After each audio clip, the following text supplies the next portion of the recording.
गुरु प्यारी सात संगत जी, राधा स्वामी जी। महाराज चरण सिंह जी के साथ हुए सवाल जवाब 1960 से लेकर 1990 तक के बीच। प्रश्न नंबर 40। महाराज जी, लीला शब्द से क्या अभिप्राय है? महाराज जी का जवाब, संत महात्माओं ने हिंदुस्तानी भाषा में इस रचना को परमात्मा का खेल, उसकी माया या लीला कहकर बयान करने की कोशिश की है। आपने उसकी माया या लीला कहकर बयान करने की कोशिश की है। आपने कठपुतली का तमाशा तो देखा होगा। बाजीगर आता है, खेल रचने का सारा साजो सामान लाता है, सारी कठपुतलियों को मेज पर सजा देता है और कठपुतलियां नाचना शुरू कर देती है। हर एक कठपुतली के पीछे एक डोरी होती है। बाजीगर पर्दे के पीछे रहता है और सारी डोरियां उसकी उंगलियों से बंधी होती हैं। वह अपनी उंगली हिलाता है और कठपुतलियां नाचना शुरू कर देती है। जो गुरमुख कठपुतली है वह जानती है कि उसके पीछे डोरी है, जिसे खींचने वाला कोई और है। वह तो केवल उसके इशारे पर नाच रही है। जो मनमुख कठपुतली है वह नहीं जानती कि उसको नचाने वाला पर्दे के पीछे है। वह समझती है कि वह अपने आप नाच रही है। उसे नचाने वाला कौन हो सकता है? वह खुद ही नाच रही है। सच तो यह है कि यह सारा संसार एक खेल है।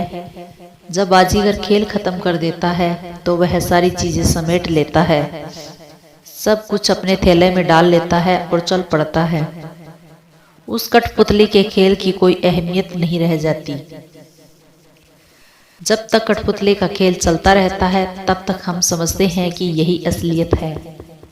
पर जब बाजीगर खेल खत्म करता है और कठपुतलियों को थैले में रखता है तब हम यह जान जाते हैं कि इसकी कोई हकीकत थी ही नहीं।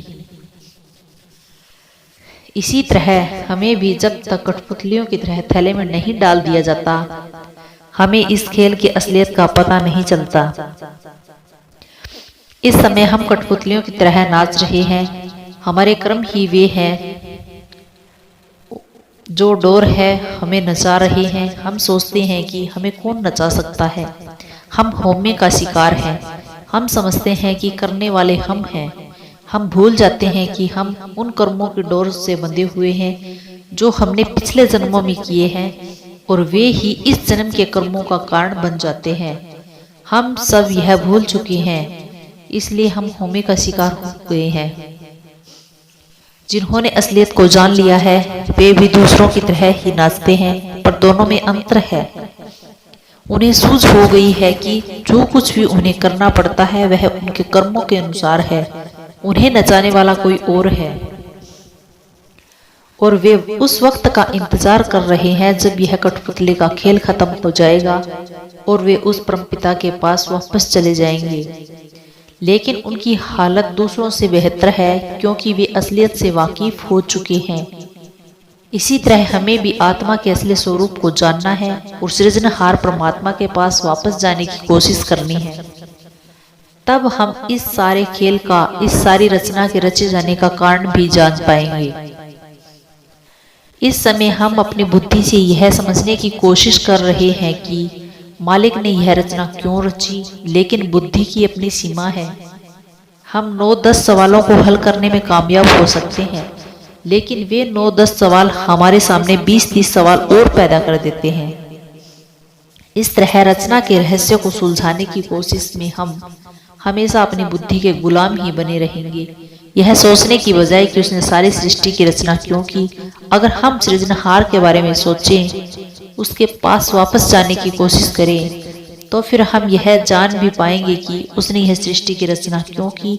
फिर शायद हम यह जानना ही नहीं चाहेंगे। मान ले एक बच्चा माँ से पूछता है कि वह कैसे पैदा हुआ। वह इसका जवाब जानती है, लेकिन बच्चे में इतनी बुद्धि नहीं है कि वह इसे समझ सके। बच्चा होने के कारण उसकी बुद्धि का दायरा छोटा है, इसलिए वह मुस्कुराकर उसे टाल देती है। वह चाहती है कि जब वह बड़ा होकर यह सवाल अपने आप ही समझ जाएगा। जब वह बड़ा हो जाता है और समझने लगता है तो वह अपनी माँ से कभी नहीं पूछता कि वह कैसे पैदा हुआ था। इसी तरह हमें भी रूहानी तरक्की करके यह समझ आ जाएगी कि इस रचना की रचना क्यों की गई। इस समय तो हम यह समझते हैं कि हम इस सृष्टि का हिस्सा हैं, इस रचना का हिस्सा हैं, हम सृजनहार का हिस्सा नहीं हैं। जबकि अब हम उस परमात्मा का हिस्सा बनना चाहते हैं। हमारी प्रार्थना और भजन सिमरन का यही मकसद है। प्रश्न नंबर 41। महाराज जी, शिष्य जब अपने अंतर में देह स्वरूप सतगुरु के प्रति प्रेम जागृत करने की कोशिश करता है तो क्या यह प्रेम पैदा करना शिष्य के वश में है या यह प्रेम सतगुरु की मोज पर निर्भर करता है? महाराज जी का जवाब, हाँ, वही हमारे अंदर यह इच्छा पैदा करता है, वही हमें अपनी ओर खींच रहा है और वही हमें इस प्रेम को महसूस करने के काबिल बनाता है। असल में मालिक ही सब कुछ कर रहा है, हम सब कठपुतलियां हैं। और सबसे बड़ी बात यह है कि हमें इस बात का एहसास हो जाए कि हम कठपुतलियां हैं। यह एहसास ही इस जीवन की सबसे बड़ी उपलब्धि है। भजन सिमरन के द्वारा जब हम यह जान लेते हैं कि हम कठपुतलियां हैं, बेबस हैं, तब हमारा अहंकार खत्म हो जाता है और हमें यह ज्ञान होने लगता है जो कुछ भी हो रहा है मालिक के हुक्म से हो रहा है। गुरु नानक साहब एक बहुत सुंदर मिसाल देते हैं। वे कहते हैं कि जिस बाजीगर ने कठपुतलियों का खेल रचा होता है, सारी कठपुतलियां उसके थैले में होती हैं। वह अपनी कठपुतलियों को थैले में से निकालता है, मेज पर सजाकर खुद पर्दे के पीछे बैठ जाता है। हर कठपुतली एक डोर से बंधी होती है जो उसके हाथ में है। वह पीछे डोर खींचता है, कठपुतलियां नाचना शुरू कर देती है। कठपुतलियां दो तरह की है। एक कठपुतली जानती है कि मैं डोर से बंधी हूँ और वह मुझे खींच रहा है, मैं उसके निशारे पर नाच रही हूँ। दूसरी कठपुतली सोचती है मुझे नचाने वाला कौन हो सकता है, मैं तो खुद ही नाच रही हूँ, मेरे पीछे कोई नहीं है, मैं अपने आप ही नाच रही हूँ। गुरुमुखों को भजन सिमरन के द्वारा यह ज्ञान हो जाता है कि वह मालिक ही हमें इस संसार में नचा रहा है। डोरी पूरी तरह से उसी के हाथों में है। इस तरह वे इशारों पर नाचते हैं। दूसरी किस्म के लोग होमे के शिकार है। वे कहते हैं कि हमें कौन नचा सकता है, मैं ही सब कुछ कर रहा हूँ, मैं नाच रहा हूँ, मैं ऐसे कर रहा हूँ, इसकी बड़ाई मुझे ही मिलनी चाहिए। दोनों में यही फर्क है। दुनिया की नजरों में दोनों एक जैसे हैं। प्रश्न नंबर 42। कुछ दिन पहले महाराज जी आपने कहा था कि हम सब कठपुतलियां हैं। क्या बाजीगर कठपुतलियों के साथ खेलना पसंद करता है? महाराज जी का जवाब, समस्या यह है कि कठपुतली यह नहीं समझती है कि वह कठपुतली है। कठपुतली इस बात से बेखबर है कि वह डोर से बंधी है जिसे कोई पर्दे के पीछे बैठा खींच रहा है। उसे इसका जरा भी एहसास नहीं है। कठपुतली को अपने नाचने पर अहंकार है।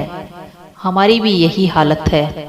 हम सब कठपुतलियां हैं। हम सब अपने कर्मों के अनुसार नाच रहे हैं और सोच लेते हैं कि हम स्वयं नाच रहे हैं।